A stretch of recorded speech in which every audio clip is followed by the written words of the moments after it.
I learned how to.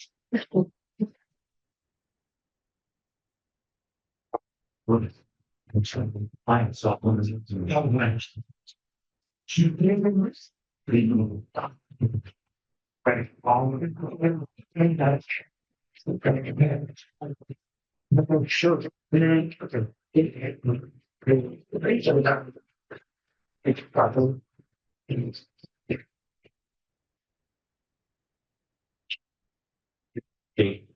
Yes. So. It's very. There's nothing for like the client. Follow me, I'll tell him. Yeah. It was, yeah.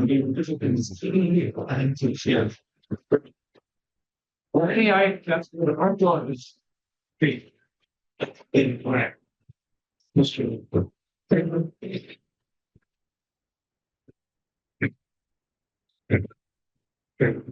I didn't think that's what you want to see. But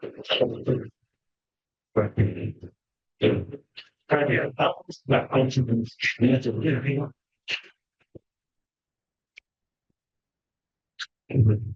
what? Look how it story.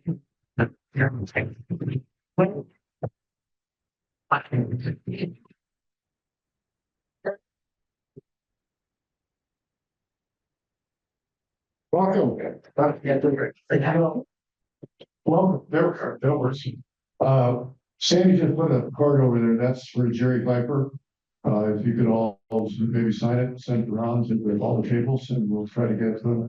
Has anybody heard how he's doing? Is he still his daughter? My name's Sarah Strong. So, haven't heard, so I can say, thank you. Welcome to February 28th. Hard to believe it's the end of February. Gracious. I want to thank our creators, Charles Curran and Bob Footshoy, for being out there. Bob, thanks for stepping up. Eric Marcus, Ticketmaster, and regardless of what Beth says, she'll meet you back. Beth Hanworker for setup, Pete Bales, Mark Weinstein, and Mike Zwick for great programs, and Jim Gunn for the website. And if you're available, come forward for the education, please.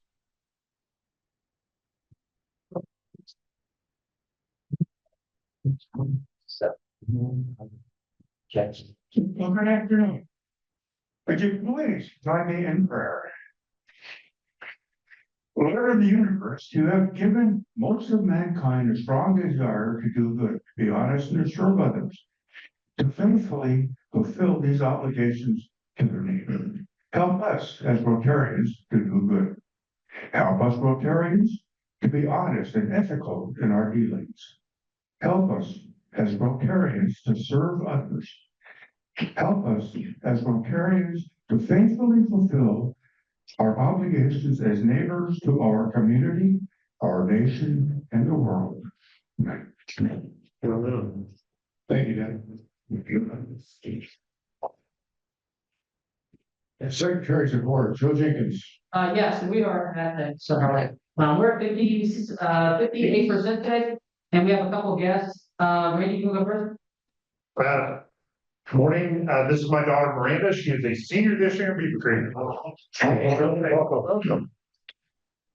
The next guest is I have a guest, Ken. You want to say that and introduce yourself?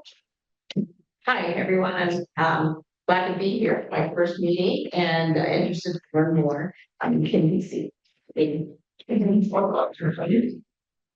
you have a guest? Yep, I have my friend Althea Wyman here with me, so it's Glad to hear it. I have another guest, and we have to just have his application. Hopefully soon to be a member. Jason Jones, do you want to introduce yourself? Yeah, I'm Jason Jones, Renegade Roofing Restoration with Get Solar. Happy to be here. And then Shane has a guest. I've got Abby here with me today. Hi. I think Abby is real bad. Yeah.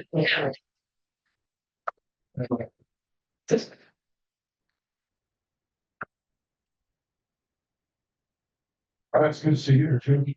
Sorry. Sergeant at Arms, Chris Henley. I'll be here.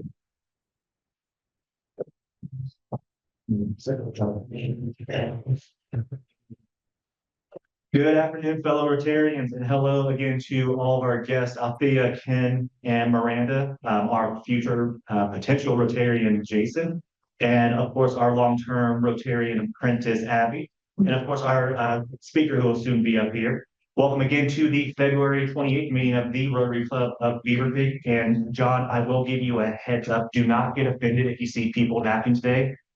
Today is National Public Sleeping Day, and we have some people that take their holidays very serious around here. Speaking of some celebrations coming up, we got a few on dock here. We have Ron Colbert, who will be celebrating a birthday on March 6th. Our very own Eric Marcus, his wife will be celebrating her birthday on March 1st. We have some member anniversaries. Bruce Brumfield will be celebrating 39 years on the 1st. Wow. Pete Landrum will be celebrating 8 years on the 3rd. And then I have to humbly brag about my dad and the genius that he is. Because what better way to remember your Rotary anniversary than to have it on the same day as your wedding anniversary?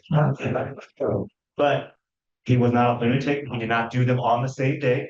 He was actually very strategic and spaced them out 10 years. So it's easy to remember. So he will be celebrating his wedding anniversary, 45 years on the 1st of March, and then his Rotary anniversary of 35 years on the 1st of March. So, Abby, I think you're the only one that might be next in line to be able to pull off the wedding anniversary and Rotary anniversary on the same day. No pressure. Some other good things that happened today in this day in history. Going back to 1935, American chemist Wallace Carothers invented a thing called nylon, which is pretty cool. Not to be outdone, 1953, two scientists at Cambridge University discovered perhaps probably the most important scientific discovery in the 20th century, and that would be the double helix structure of DNA. It only took them 9 years to eventually win the Nobel Prize for Psychology and Medicine for their discovery. And then in 1984, a guy by the name of Michael Jackson made history by winning 7 Grammy Awards, including Album of the Year, Record of the Year, Best Rock Vocal Performance, Pop Vocal, R&B Performance, R&B Song, and Best Recording for Children. Wow. And then also in 1991 on this day, the first Gulf War officially ended. Now for some fun things to celebrate this upcoming week. Saturday is the start of the new month, which means new monthly things to celebrate or to shine light on, like Developmental Disability Awareness Month, National Social Work Month, National Caffeine Awareness Month, National Play the Recorder Month, which I hope schools are not forcing kids to play those things like we did growing up. Then also National Women's History Month. Saturday also kicks off National Invest in Veterans Week, which I'm sure former Rotarian Rick Perales will be continuing the great work he does with veterans. And now, granted, I'm still new to this part of the Sergeant at Arms presentation, but there are 34 different things I found to celebrate on March 1st. Wow. Which, for perspective, typically there's about 8 to 10 listed on the internet. But don't worry, I'm not going to run through all 34 of them, just a couple of them. And I believe most of us enjoy a good cup of coffee, so be sure tomorrow to celebrate National Barista Day. And then, of course, in honor of our most recent guest, have to point out that Saturday is also International Wheelchair Day. Saturday also kicks off Read Across America Week. Or I'm sorry, Sunday kicks off Read Across America Week. Sunday is also Read Across America Day, because why not? And then it's also Dr. Seuss Day, so there's definitely a theme going on starting Sunday. Monday, this sounds like you came from one of those people that might have tried one of those new gummies you can buy out there in the stores, because it is National What If Cats and Dogs Had Opposable Thumbs Day. And then on a more serious note, Monday is also the National Day to celebrate the Navy Reserve's birthday. We moved on to Tuesday. Tuesday is Mardi Gras. HR is going to remind you that if you do decide to celebrate Mardi Gras, please remember that pictures and videos that end up on the internet last forever. And then Tuesday is also Pancake Day. Moving on to Wednesday, we have Ash Wednesday. And then probably my youngest son's favorite day, National Cheese Doodle Day. Thursday is National Oreo Cookie Day. And coincidentally, it's also National Dentist Day. And then if you want some other things to do next week, our friends over at the Chamber are doing their monthly lunch local at Tropical Smoothie at noon. And then my favorite part here, some Beavercreek student awesomeness, and probably the biggest news for us in here, the Beavercreek High School speech and debate team are state qualifiers. Probably the biggest news for Beavercreek athletics, they had a state champion as Alex Dershuk won the 500-meter free at state championship and also took second in 200-meter free. And then the biggest news for me last week, Jackson Davis ran an indoor school record in the 800-meter at one of his the most recent event. He ran that in a time of 1 minute 55 seconds, which also puts him third in Division I in Ohio. Moving on to some men's varsity basketball, Beavercreek beat Springboro in the district semifinals and move up. We'll obviously be moving on. The varsity gymnastics team, the girls are the Southwest District runner-up, and they have gymnasts that also qualify for team and state championship, or team and individual at the state championship this weekend. And wrestling, we had 3 wrestlers qualify for districts. Moving on, actually that's it for that. So now, obviously, our favorite part today is fines. If you're not wearing your badge, that'll be $1. If you cannot find your badge, you can blame somebody and get out $1. I'm not going to name names, but there's a get out of paying a fine for your badge free card here. If you're late, I didn't see anybody, but Boy Scouts, Girl Scouts honor, that'll be $1. If you have ever tried to moonwalk like Michael Jackson, that'll be $1. If you have ever dipped your Oreo cookie in milk, that's also $1. Of course. If you're guilty of this one, you clearly have $1 to spare. If you've ever paid more than $8 for a drink to be made by a barista, that'll be $1. Okay. And this one's oddly specific, and definitely has nothing to do with me being jealous of a kid.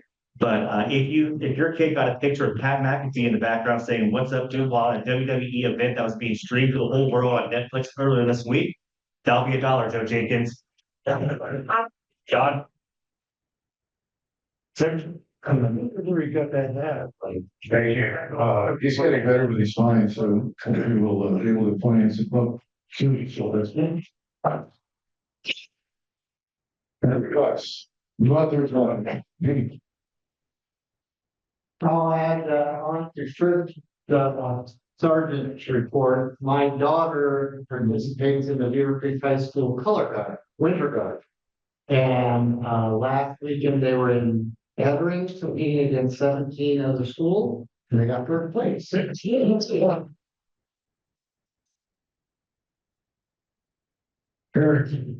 I'll give $1. I was in Mexico last week. All of you who thought I was vacationing, I spent 3 days in meetings from like 7 o'clock in the morning till 9 o'clock at night. But I get to go to Chichen Itza on Wednesday with friends. And I only ran like one stop sign and went down only one way straight the wrong way. Well, as someone who has driven in Mexico, traffic lights are just suggestions. Anyone else? Right. It was recently announced that fellow longtime Beavercreek resident Ed Zink, many of you know him, he is being honored as the John Wooden Coach of the Year in conjunction with the National High School Basketball Coaches Hall of Fame. Ed Zink, you all know, long time girls basketball coach at the high school, athletic director, and I believe still holds the record as the winningest coach in high school basketball history for girls basketball. So kudos to Ed Zink. Very good. My daughter played for him, so yeah. I think he's got 890 wins or something like that, in that area. Go on. Well, Shannon. So Stephen's not here today, but I wanted to give a acknowledgement to Stephen Brown. He was on the news this week. I just happened to catch it. And we should all live by his example. When they asked Stephen, why he did what he did, and they were talking about his work with monitoring police reports things and doing different various things to help out in that scenario. But when they were asking about it, he said, because I'm a Rotarian and we put service above self. And so that's the best Rotary plug I've seen from anybody. So that was the only quote he had. So I thought that was pretty good. Actually, I was going to call on her specific one. Yeah, Miranda has something she'd like to talk to us about. Let's show to, Celtic students when their, Celtic movements tomorrow. Oh, yeah, it's tomorrow at, Beavercreek High School. Tickets are available and Miranda is one of the premier gifts.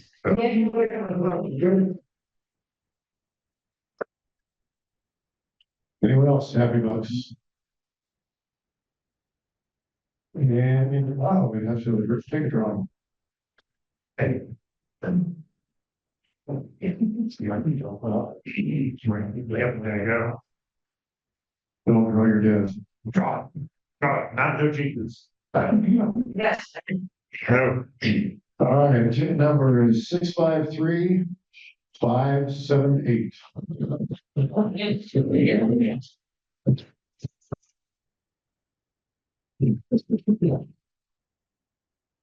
Miranda, we're really glad you're here, but you never draw your shit. 10 o'clock. Please, go on, Jim. Please. Yeah. Same thing you're doing with the show. 10 o'clock. What? 7 o'clock. Oh, so, yes, so that's, yeah, Black Rose. All right, do we have any announcements for the club? I have a couple. Tonight there will be a gathering of Rotarians at the Yellow Springs Brewery and Tap Room. I think it's sponsored by Beavercreek. They've invited Xenia and Beavercreek to go. I know I'm going, a couple other people are going, so if you can make it out there, please try. Something that I'm disappointed that Chris missed is next Thursday, we'll have our first Thursday of March at Patterson. It's actually going to be a Mardi Gras theme. And the executive chef Howie there is going to make up some Louisiana Creole type food. So you're welcome to come. In fact, I'd ask you to come if you can. Next week, also, we're going to be voting on the board for 25-26. The names are up on there, and I will email them to everyone that have already expressed an interest so far. But if anyone else is interested, please let us know. We'll have the voting next week, and we will take nominations from the floor. Also, April 5th, I think it is the Violence Free Future Spring Fling. The Rotary Club does have a table at that event. So if you'd like to go, please see me. I think we have 5 spots left that you can sit. So just let me know. And then this is a little bit down the road, but it's also in April. We're going to be working with the Green Optimist Club, sorting in the spring activity at Lafino Park. Hopefully we can get it all worked out. Beth has been working on that. She's going to set it all up, and she and David are leaving town. So,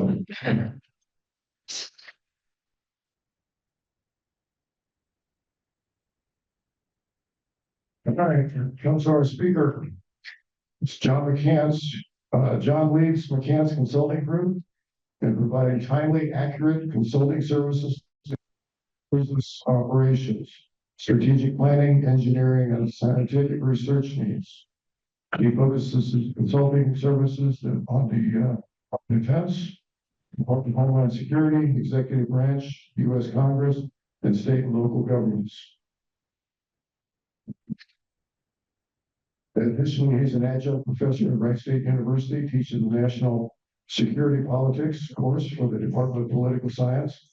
He maintains active engagement with members of Congress, Department of Defense personnel, and other officials to facilitate accurate presentation of political environment, basic national command authority, and national security policy decision makers. Well, you do a lot of that. That's impressive. His specialties, we have 28 years as operational Air Force and aerospace industry, experience in program management, force deployment, or force employment, force structure analysis, and force protection, OSINT, legislative liaison, and congressional relations.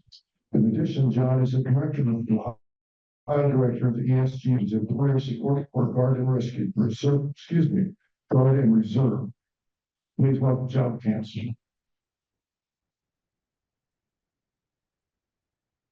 Thank you very much, John. I appreciate it, Mayor.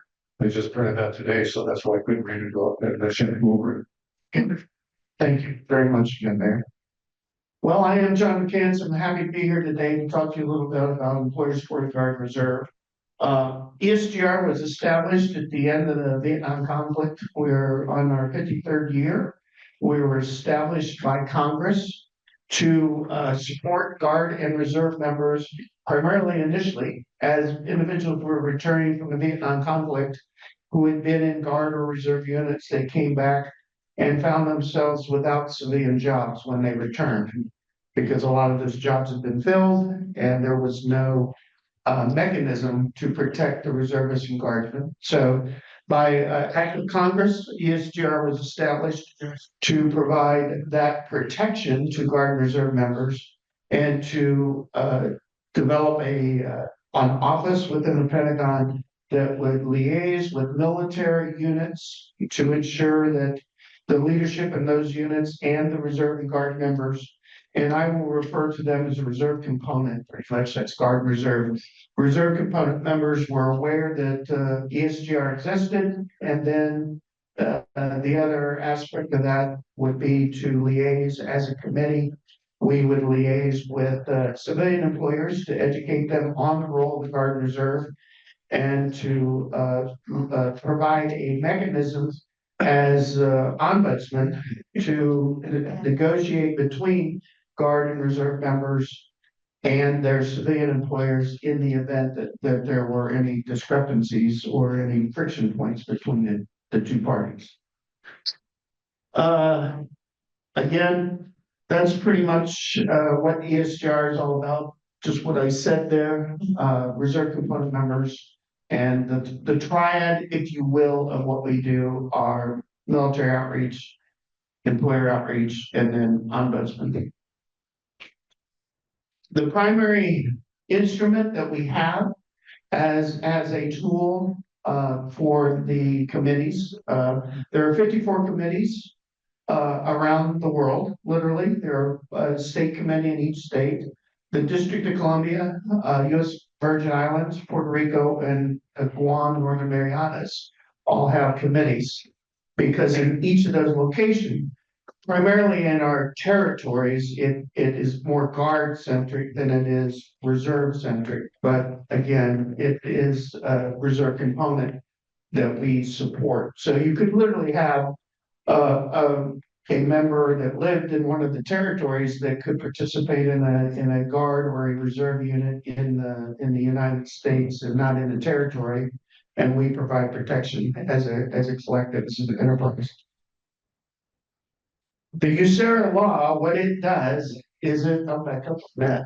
What the USERRA law does, and then I'll go to the next slide. The Uniformed Services Employment Reemployment Rights Act was passed by Congress to protect reservists and guardsmen. And this actually came about 20 years after ESGR was established. This happened, USERRA happened basically around the Gulf War time frame. We just heard that today was the anniversary of when the first Gulf War started. Desert Storm. Desert Shield had already begun before, but Desert Storms started this time. Excuse me. And what this does is give a little more teeth to what the DoD does to protect Reserve and Guard members. You have to keep in mind that the end of the Gulf Wars, and actually before the Gulf Wars, the construct of our Department of Defense was such that at that time, roughly about 30% of our overall military capability within the Department of Defense came from the reserve components, came from the Guard and Reserve.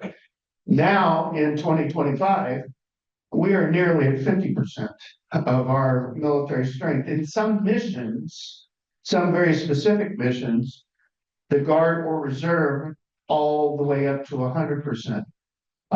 And within we've heard a lot in the last month or 6 weeks now about firefighting and what's going on in California. The Guard and Reserve each have units that provide firefighting support. Youngstown Air Reserve Base here in Ohio, and then the Air National Guard Base in Colorado Springs. provide that mission to the Department of Defense.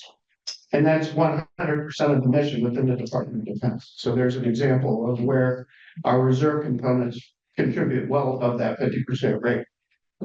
But the law basically protects the individuals so that when they deploy, when they're on military orders, or they're in reserve training status, or UTA, what we call unit training assembly, so weekend training, annual tour training, or deployed on orders, they are protected by law that the employer cannot, first of all, fire them. Secondly, they cannot demote them.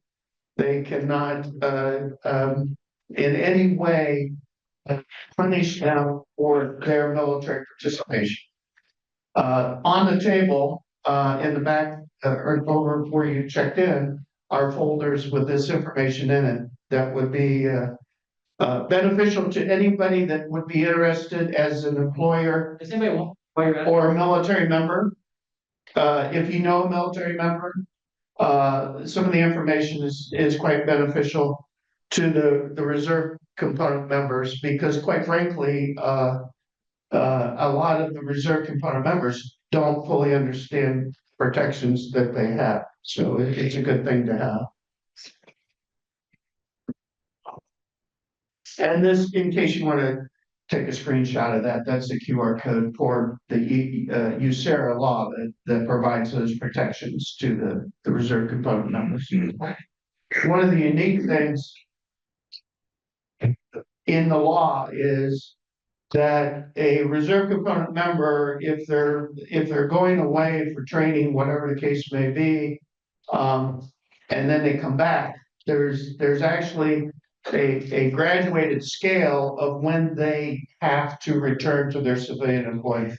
If it's a weekend or a 2-week annual tour type of environment, it's usually the next business day, depending upon when they travel. If it goes from 15 to 30 days, there's extra days, and so on and so forth. So that's also information that is applicable in the USERA law. And this isn't only important component member, important to you potentially as community leaders or employers. If you have a reservist or guardsman that works for you, this is important information for you as well, because it provides protection also to the employer. And we as a committee also recognize that the employer is part of a triad. And that triad is the military unit, the family, and then the civilian employer. That makes up a triad that is important to the nation and to the Department of Defense. And you, as an employer, you play a critical role in that triad. Again, I talked a little bit about those 53 categories, as I mentioned. And of course, we have to have a wiring diagram because we're the Department of Defense. So here we are right here among all these other, this is the headquarters. The executive director is an active duty Navy captain, who's the executive director. Captain Bess is our national executive director. And I report to him. That's a solid line. And then we have a dashed line actually over to the chairman of the board. So there's a separate board of trustees for ESGR. Those are political appointees for the most part. We are appointed, I'm appointed as the state chairman by a committee here in Ohio. Will screen and nominate, and then that goes forward to the executive director, and then they make the decision to Pentagon. And just I know this is just a laundry list of who everybody is, but this is basically my committee from a leadership perspective. We have 6 areas in Ohio, and I have an area chair for the most part. I have some missing for each of the areas in Ohio. I have about 43 members of my committee. These are the areas. My most active areas where I have the most volunteers are in the east and northeast, and then central, northwest, west, and southwest. I have onesies and twosies, myself included, in the west, of course. Reserve components. One of the things that most people don't know, Ohio has nearly 25,000 reserve component members across Ohio. We serve in all branches. So from the Coast Guard to the Air Force, everybody in between. 25,000 members.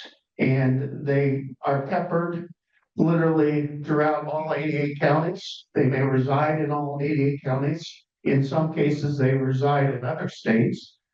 Most of our flying units, either guard or reserve, those individuals may live. I was with the 445th Airlift Wing here at Wright-Patterson, and we literally had pilots lived in Hawaii and would commute to Dayton to perform their military training. In that case, with again, the role of our committee is to support those military members. If there is a issue, a friction point with a civilian employer, it is dependent upon where the civilian employee, where the military member works, as to which committee would then handle that issue. We often get asked, because we have a lot of reserve component members, especially in the West and the Southwest, that will live maybe in Kentucky or work in Kentucky and drill in Ohio. So then we have to kind of do a barter arrangement with the Kentucky committee to determine who's going to handle the case. That makes us as the slide said, it makes us the 8th largest within the Department of Defense as far as contributions to the Department of Defense, being that 25,000. And one of the unique things about that, does anybody have any idea where that puts us in relationship to the active duty Ohio? We're 4 times larger. The reserve components of the reserve units in Ohio are 4 times larger than the active duty in Ohio. So roughly 6,000 active duty, almost 25,000 reserve and guard members.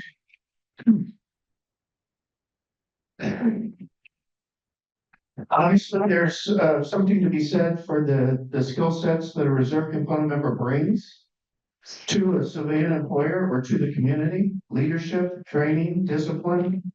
They're going to show up for work, they're going to do their job, and they're going to do it well. And we're very proud of our reserve component members in Ohio. One thing that, let's step over here in this slide. And so this slide is a headquarters Pentagon slide. In the parentheses are the Ohio numbers. So what's important on this slide, our budget, each of our committees, none of us are paid. We're all volunteer Department of Defense employees. And that sounds like an oxymoron, and for the most part it is.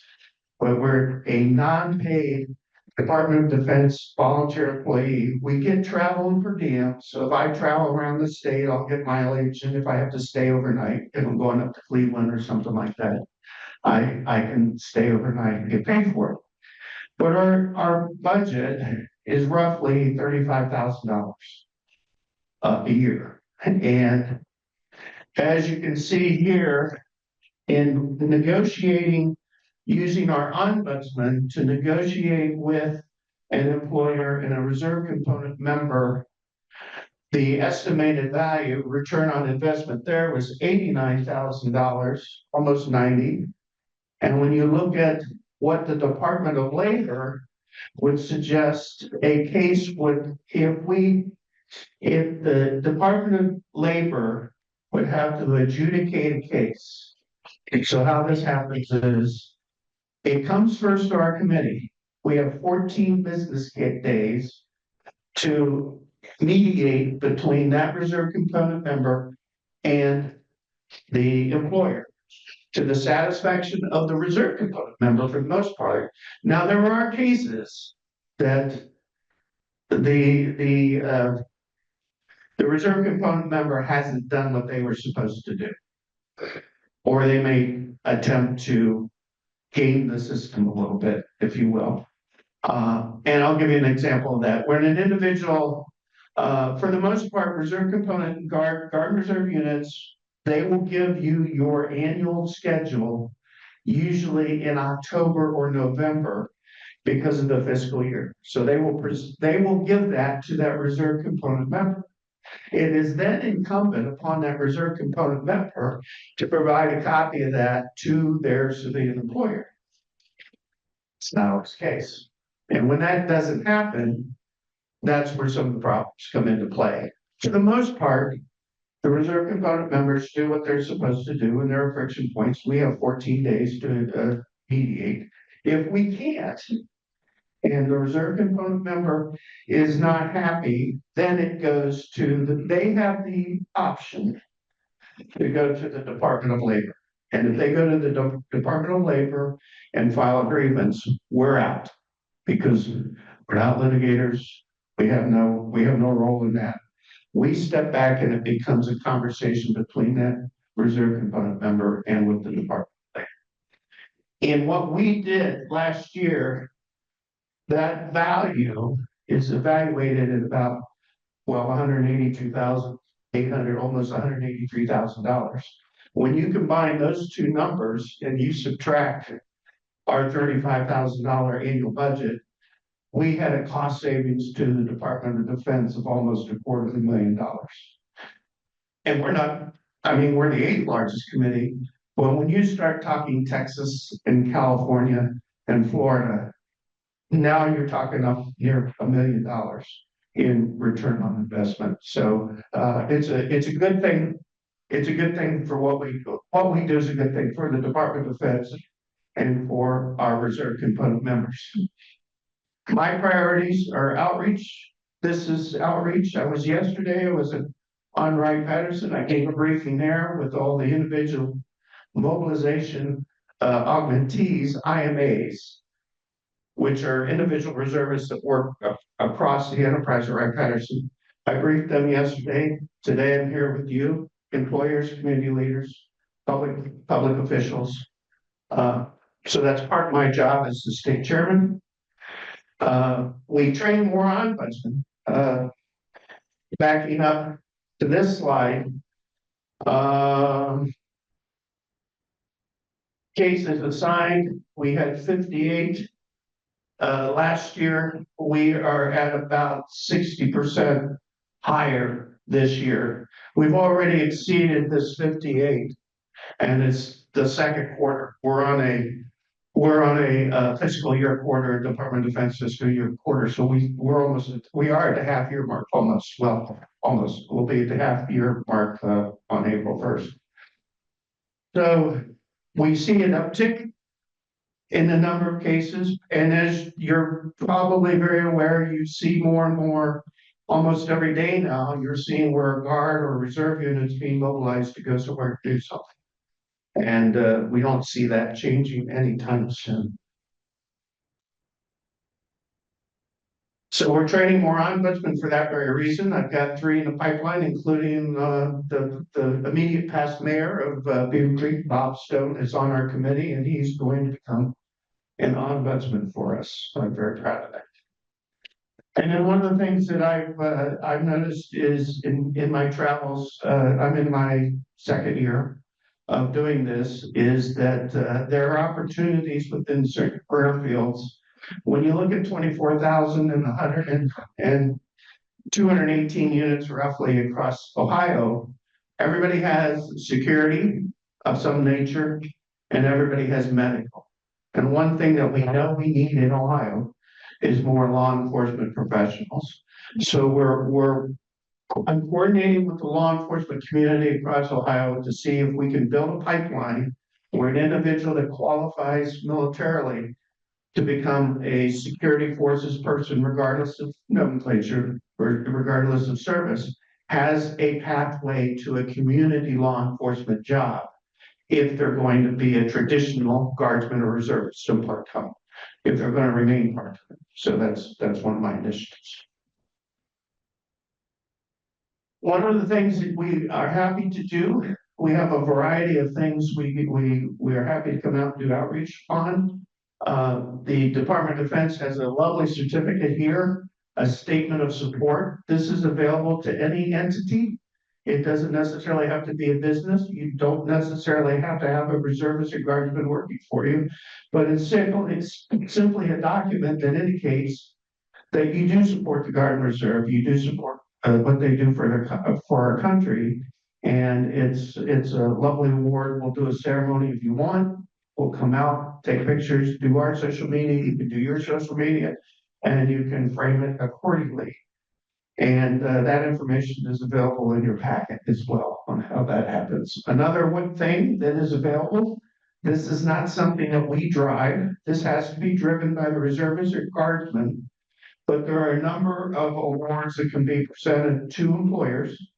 The first being the Patriot Award, which is kind of the entry-level award where a reservist or guardsman nominates their supervisor, maybe the business if it's a small business, to get a Patriot Award, and we will come out and present those as well. And again, it's a lovely award. We present it, or we don't have to. It's totally up to everybody involved.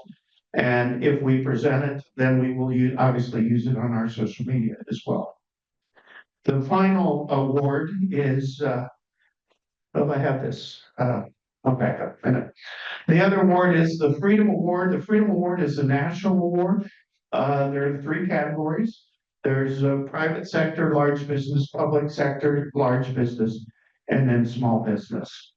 And in my term as chairman, we were in our 2nd cycle. We had about 60 nominations from across the state of Ohio for different companies, and GE Aviation and MITRE Corporation.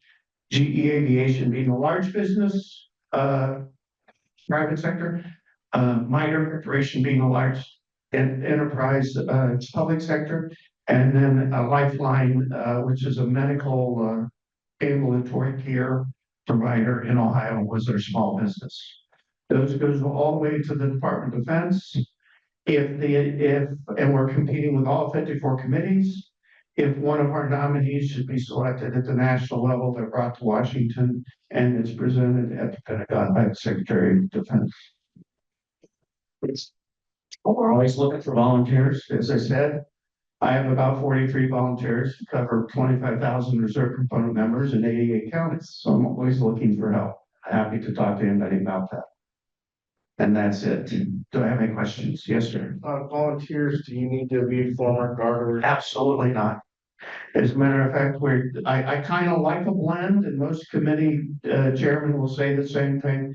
It's nice to have a blend of both people who have served and people who have not served, because that brings that balance, especially when we're engaged with employers, to get both sides, both aspects of what goes on in the business environment.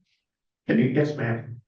I was really surprised when you said that the largest component is up in the Northeast and in the East. I would think with the Air Force Base, there would be huge amounts of Guard reservists on the Air Force Base. No, that's committee wise. My largest population committee wise, my committee members are in the Northeast and East, but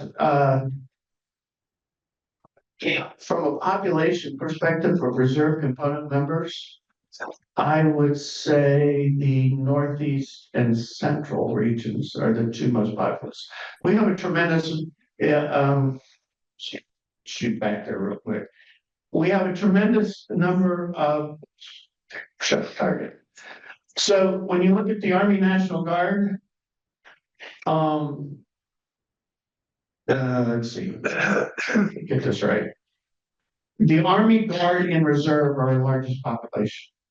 Out of that nearly 25,000, the Army Guard and the Army Reserve are our largest populations. And there are some Guard armories and there are some Reserve Guard training facilities here in the Miami Valley. But for the most part, they're in the central part, the Northeast and the East part of Ohio. And that's our largest single. Is that concerning? Should we have larger population from the Air Force Base in the Guard, or does it matter? Well, there are Guard and Reserve at rank matters. You have the 445th Airlift Wing, the C-17s that you see flying around. That's Air Force Reserve wing, that's roughly 1,800 reservists, I believe now. You have the 655th ISR wing, which is an intelligence wing of the Air Force Reserve. I think that wing is about 600 locally, but they have geographically separated units, so they're up in the 1,200-1,300 range. But only about 600 on Wright-Patterson. And then you have a Marine Corps Reserve at Wright-Patterson. You have a few Navy Reserve at Wright-Patterson. But for the most part, they're spread out across the state. Any other questions? Yes, sir. You mentioned earlier that the employer could punish the reservist, and you gave a few examples.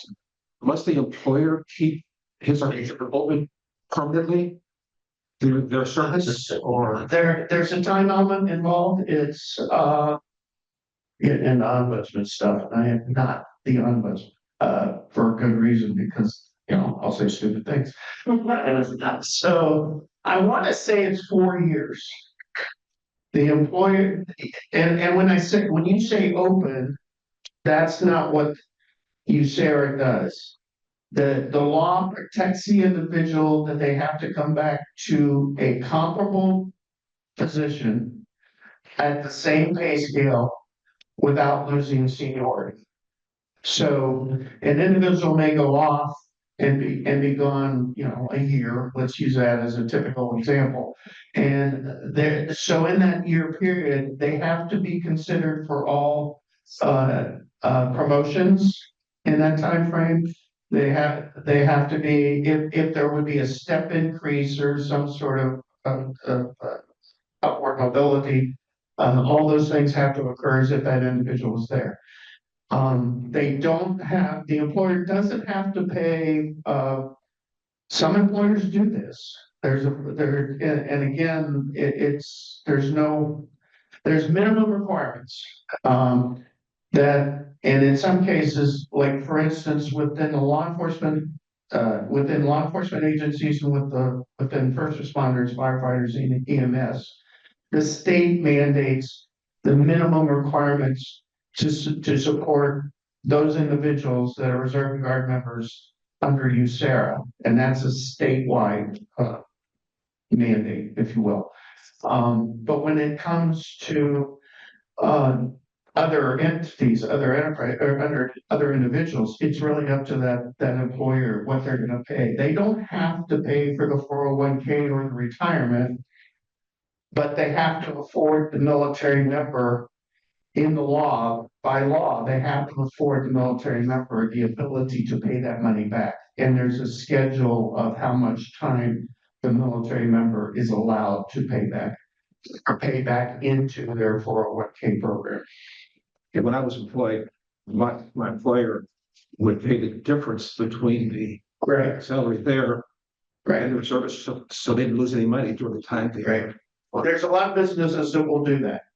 So an individual goes off and maybe they're in an enlisted rank and in their more senior position within a civilian company, and that employer will choose to make up the differential. So that from a family, again, going back to that strategic triad, the family is also part of that triad. And a portion of what we do within SGR is try to work with the family support, family readiness, and all the different units to help them as well. And by doing what we do, by ensuring that the employers know what the minimum is that they have to do, and then a lot of the employers go well above and beyond. In some cases, we have cases where employers will pay the entire salary in addition to the fact that that member is getting their military salary for 30, 60, 90 days. We've seen it all the way up to a year where a company will pay that individual's salary while they're off serving. Yes, sir. Does the law apply to all size companies or just? There's no differentiation between a mom and pop convenience store all the way up to GE Aviation or anything like that. So it protects at all levels. Yes, sir. Tell us like how that process works in a typical case, and you know, whether that's mandatory mediation and that kind of thing, and then what happens if you can't resolve it at that kind of agreement side? Well, then, so the process would be that is typically, and there's always exceptions. Typically, the reserve component member is going to contact either the 800 number for ESGR or they're going to call us. And then that is, and in the folders, you'll have the numbers for, you have my card, it's least important. Tracy's numbers in there. We have one contract person that's a full-time contractor. If the call comes to Columbus, Tracy will then send it to our ombudsman. And then our ombudsman will talk to the individual reserve member, make a determination where that reserve or guard member is, and then transfer that to an ombudsman on our team to actually work the case. We have 4 days of which we communicate with that reserve component member. They have to respond to us because you may have noted that we had 58 cases and 48 were mediated. The 10 that weren't were basically ones where the case was opened, but the reserve component member never responded, or it was resolved before it really would be on those 4 days. So that's where those other 10 cases are. But once that communication is established and the individuals are talking, then we have 14 days then we as ombudsman, not me, but my ombudsman, will then reach out to the employer. And usually, it depends on the size of the company. There are, larger companies have HR departments that typically there's someone in those HR departments that understand and that know that there's a USERRA law. They may not know the intricacies of the law, but they know it exists. So it's an education and communication process, and we try to be the Switzerlands, if you will, where we're trying to get to the bottom of the story on both sides to determine how we can help resolve it. And a lot of times it's just a lack of communication. It's more difficult, challenging, I guess I should say. It's more challenging for our ombudsman when it is that mom and pop small business where there isn't an HR department, where they've never heard of you, Sarah.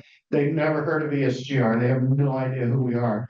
And all of a sudden you're getting a call from somebody that's supposedly from the Pentagon talking to them about their employee. And that usually, there's a pucker factor there, as you might imagine. So what we try to do is diffuse that issue right away. Say, hey, we're just here to try to help work through the situation. 90% of the time, by the time the individual is made aware of what USERRA is and what it does and how it works and if the reserve component member is doing what they're supposed to do, then everybody kind of like, okay, I get it. There's the chances, I don't want to jinx this here in Ohio, but the chances of it going to the Department of Labor are in the single digit percentage of our cases typically go to the Department of Labor. So we're able to mediate pretty quick. Yes, sir. So what happens if it's a fairly small business and when the guardsman comes back after a year, that position's been filled quickly and empty for a year, say it was a top management position. How do you put the person back into the same position they have, or you just pay them the same salary and wait until it becomes open? You have to put them in a like position. What if it doesn't exist?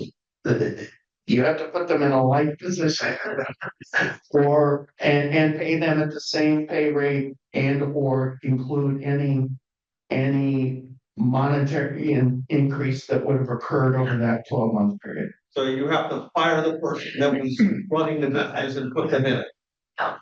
No, pay both. Well, that's what I'm saying, pay both of them. You have to pay both of them. Yeah. Yes, ma'am. A kickback where people are like, well, I don't want to comply with you, Sarah, so get out of the car or go find a job. Yeah. I can't go into details because there are, I can say, as you might imagine, I mean, all you gotta do is, look at your phone or listen to the news or the radio. There's a lot of churn going on across government and especially within the Department of Defense right now about positions. And yesterday, the trickle down theory finally arrived at right time, which was, I think it was pretty widely reported in the news.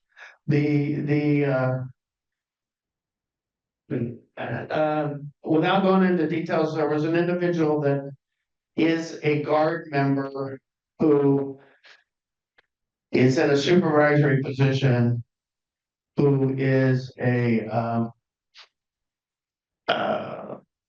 what's the nomenclature? It's not temporary, it's probationary, thank you.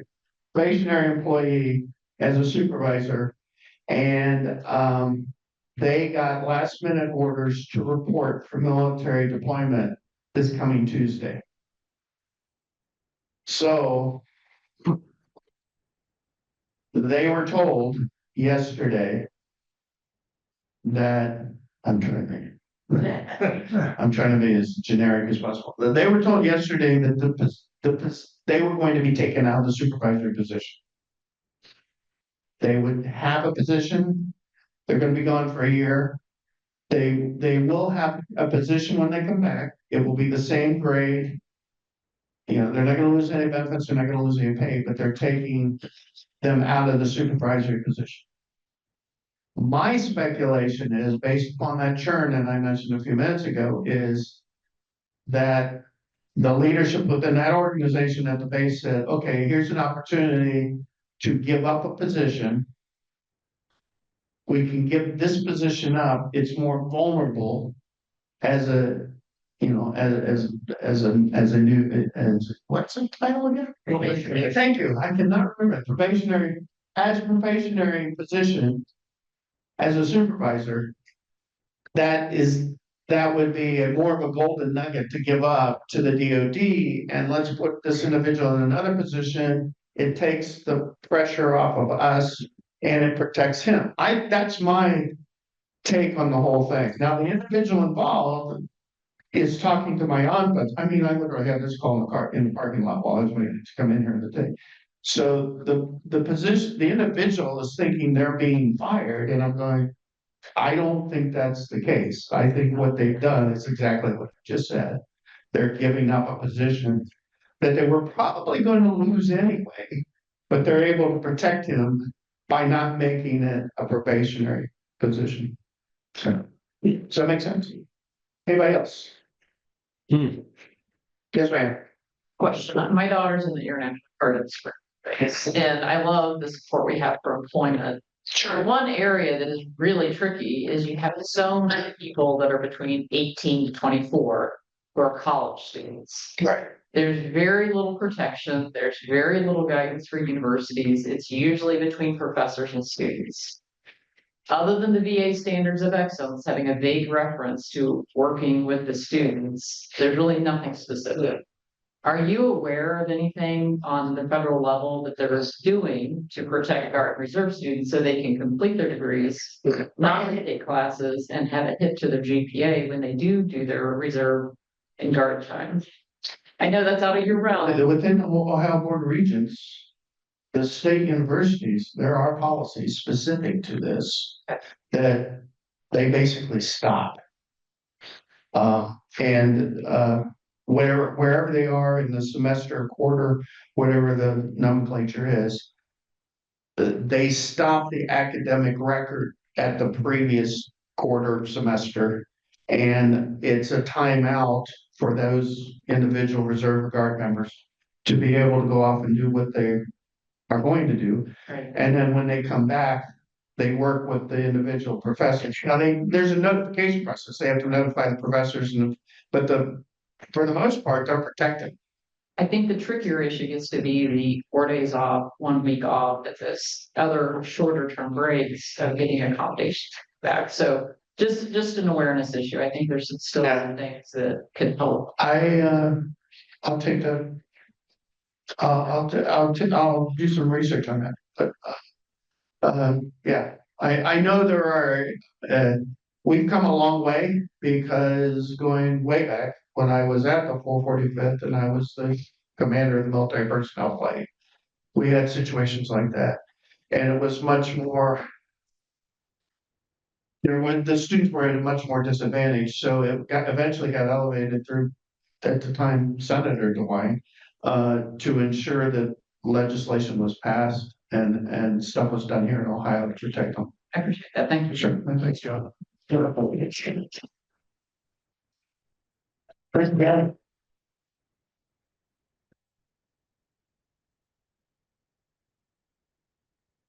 always, we do a book dedication, and today's book, and John's already signed this, is The Big Bang Theory.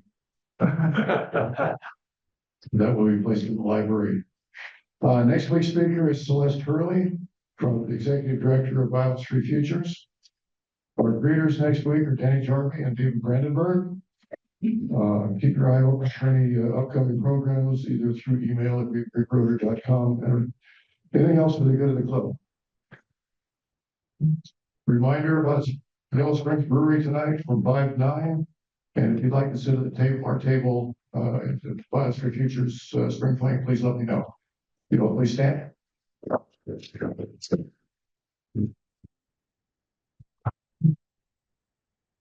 I pledge allegiance to the flag of the United States of America, and to the republic stand by any impartial liberty and justice for all.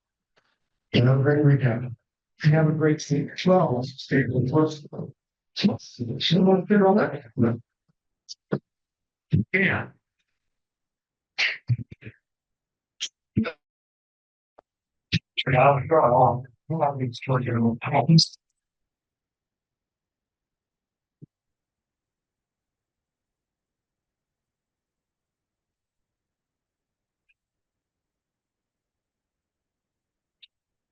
Come on, I know I undid this one. Let go. Let go.